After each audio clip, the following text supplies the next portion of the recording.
नमस्कार विद्यार्थी भाइ बहिनीहरु, यहाँहरुलाई स्वागत छ हाम्रो कक्षा ब्याक टु क्लासमा।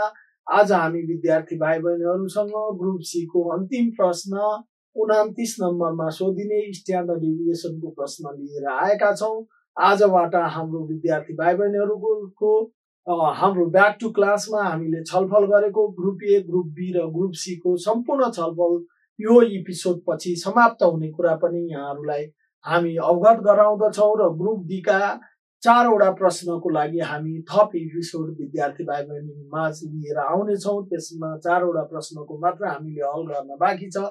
आजको प्रश्न नम्बर 29 मा जहिले पनि सोधिरहने स्ट्यान्डर्ड डेभिएसन, यसको कोएफिसिएन्ट वा कोएफिसिएन्ट अफ भेरिएन्स सँग रिलेटेड प्रश्न सोध्ने छ। त्यही भएर यसको लागि सबै कभर गर्ने गरी हामीले एउटा प्रश्न लिएर आएका छौं। त्यो प्रश्नको हल गरेर विद्यार्थी भाइ बहिनीहरुलाई हामी यहाँ देखाउँछौं। यसैको आधारमा 29 नम्बरमा सोध्न सकिने सबै प्रश्नहरू खोजेर विद्यार्थी भाइ बहिनीहरुले हल गर्नुभयो भने यो प्रश्नको सजिलै यहाँहरुले पूर्णाङ्क 3 प्राप्त गर्न सक्नुहुनेछ। अब हेर्नुहोस्, हामीले बोर्डमा यहाँहरुलाई find standard deviation, coefficient of standard deviation and coefficient of variance of given data भनेको छ। तपाईलाई जाँचमा स्ट्यान्डर्ड डेभिएसन मात्र पनि सोध्न सक्छ, standard deviation plus coefficient of standard deviation भन्या नि हुन सक्छ, वा standard deviation and coefficient of variance पनि भन्या हुन सक्छ। अनि त्यसपछि भेरिएन्स मात्र नि भन्न सक्छ।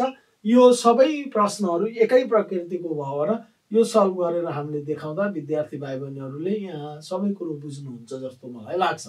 अब यहाँ हेर्नुस् त, क्याल्कुलेसन अफ स्ट्यान्डर्ड डेभिएसनलाई हामी एसडी भनेर लेख्छौं।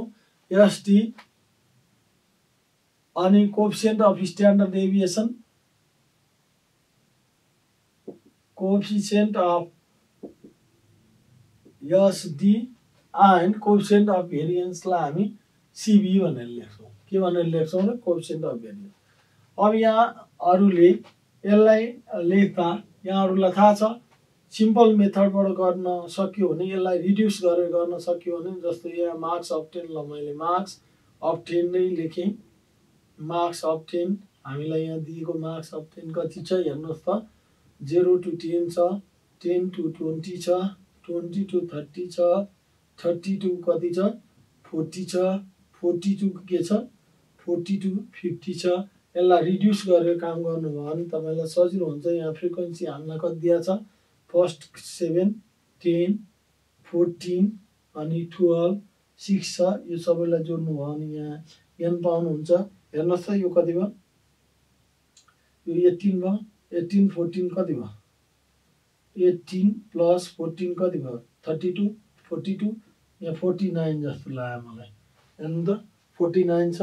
अब त्यसपछि यहाँ मिड भ्यालु निकाल्नु पर्यो। मिड भ्यालु भने मैले अघि नै भनिसकेँ, lower limit plus upper limit divided by 2, lower limit plus upper limit divided by 2, lower limit plus upper limit divided by 2, lower limit plus upper limit divided by 2, lower limit plus upper limit divided by 2। यसरी यहाँले यो plus यो by 2, यो plus यो by 2, यो plus यो by 2, यो plus यो बाइ 2, यो प्लस यो बाइ 2। ठीक छ। अब त्यसपछि अब यसलाई रिड्युस गर्ने हो भने यहाँले डी प्राइम निकाल्यो भने यहाँलाई सजिलो हुन्छ। डी इक्वल टु हामी के भन्छौँ, एक्स माइनस ए भने एचुमेन ल, यसलाई तपाईले मान्नुभयो भने सजिलो भयो।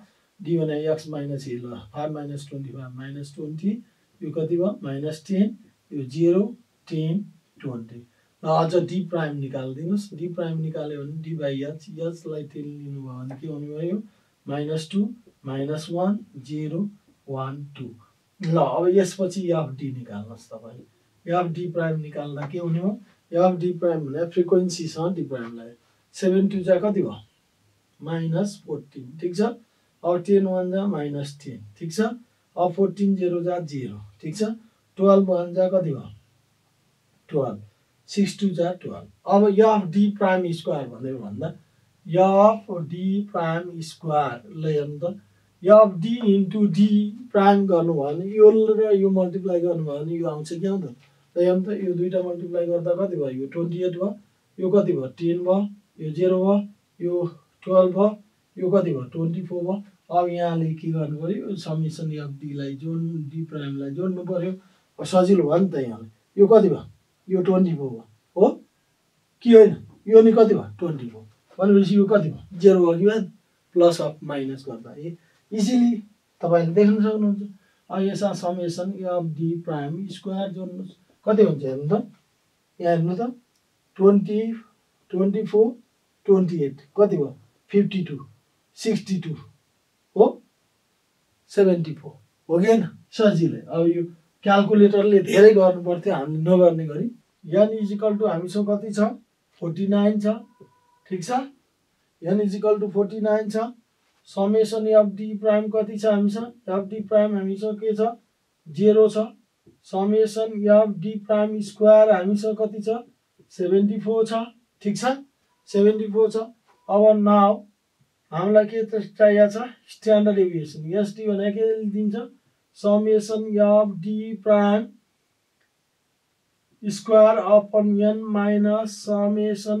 Of D prime upon n whole square into यो बाहिर h भनेको हामीलाई यहाँ के दिएको छ हामीले कतिले डिभाइड गरेको छ त्यही हो h भनेको कति ल्याएको छ हामीले h इजिकल टु 10 ल्यायो होइन माथि मैले डिभाइड गर्दा हो अब त्यो भएपछि के भयो यो एफ डी प्राइम स्क्वायर कति छ हाम्रो 74 डिवाइडेड बाई 49 हो माइनस यो 0/49 होल स्क्वायर 0 समथिङ इज 0 यहाँलाई थाहा नै छ इन्टु h भने हामीसँग के छ 10 छ ल अब यहाँ हाम्रो 79 यो के भयो 74 डिवाइडेड बाई 49 इन्टु 10 ल अब यो डिवाइड गर्नुहोस् त कति हुन्छ 74 डिवाइडेड बाई 49 डिवाइड गर्नुहोस् यो डिवाइड गरेर आउँदा कति आउँछ तपाईँको 1 point समथिङ आउँछ यसको स्क्वायर रुट गर्नुहोस् 1 point समथिङ आउँछ इन्टु 10 गर्दा के भयो त तपाईँको 11 point समथिङ चाहिँ तपाईँको के आउने भयो स्ट्यान्डर्ड डेभिएसन राइट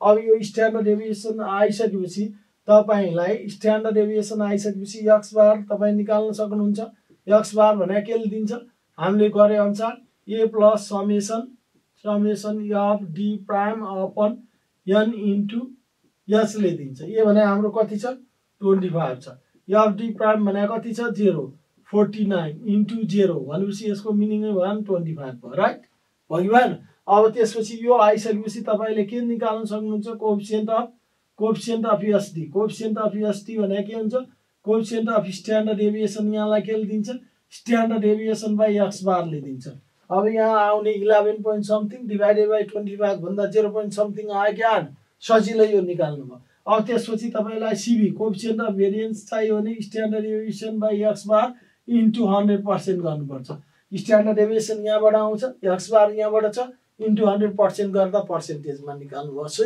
इजिली यो गर्न सक्यो स्ट्यान्डर्ड डेभिएसनसँग सम्बन्धित अब यदि तपाईँसँग क्यालकुलेटर छ तपाईँलाई यो क्यालकुलेसन फर्मुला सम्झिन गाह्रो छ भने डाइरेक्ट मेथडबाट पनि तपाईँ क्यालकुलेटरबाट इजिली सबै कुरोहरू गर्न सक्नुहुन्छ यहाँहरूलाई हाम्रो कक्षा कस्तो लाग्यो हामीले यहाँहरूलाई सम्पूर्ण रूपमा छोटो समयमा 20-25 दिनमा कसरी धेरैभन्दा धेरै अङ्क बटुल्ने भनेर ग्रुप ए ग्रुप बी र ग्रुप सी मा धेरै टेक्निकहरूको छलफल गर्यौं आज हामीले यो एपिसोडमा यहाँहरूलाई प्रश्न नम्बर 29 मा सोध्न सकिने standard deviation it's coefficient and covariance सम्बन्धी अभ्यास यहाँ गरेर देखायौं नमुना गरेर देखायौं यसका लागि यहाँहरूले क्यालकुलेटर लिएर धेरैभन्दा धेरै अभ्यास गर्ने र यहाँहरूलाई यसमा कन्फ्युजन भयो भने हामीलाई हाम्रो YouTube channel on TV Nepal र हाम्रो वेबसाइट ontvnepal.com मार्फत यहाँहरूले सम्पर्क गरेर आफ्ना जिज्ञासाहरूलाई मेटाउन सक्नुहुनेछ अब हामी केही एपिसोडहरू 2-3 वटा एपिसोडहरूमा ग्रुप बी का लागि सोध्न सकिने प्रश्नहरू जुन 4 वटा रहेका छन् ती प्रश्नहरू कसरी सल्भ गर्ने कस्ता प्रकृतिका प्रश्नहरू सोध्छन् भनेर हामी यो विद्यार्थी भाइ बहिनीहरूलाई एउटा वा एउटा दुईटा नमुना के सम्भव हुन्छ त्यो नमुना प्रश्नहरू हामी गरेर देखाउँछौं किनभने ग्रुप डी मा सोधिने प्रश्न लामा हुन्छन् यो लामा प्रश्न भएको भएर हामीले एउटा नमुना प्रश्नहरू देखाएर विद्यार्थीहरूलाई यो कक्षा अझ प्रभावकारी बनाएर यहाँहरूको लागि योगदान पुर्याउने हामी कोसिस गर्नेछौं यहाँहरूलाई आजको कक्षा कस्तो लाग्यो यहाँहरूले हामीलाई हाम्रो YouTube channel on TV Nepal र हाम्रो वेबसाइट ontvnepal.com मार्फत जिज्ञासा मेटाउन सक्नुहुनेछ आजलाई हाम्रो कक्षा यति नै हस्त धन्यवाद नमस्कार विद्यार्थी भाइ बहिनीहरू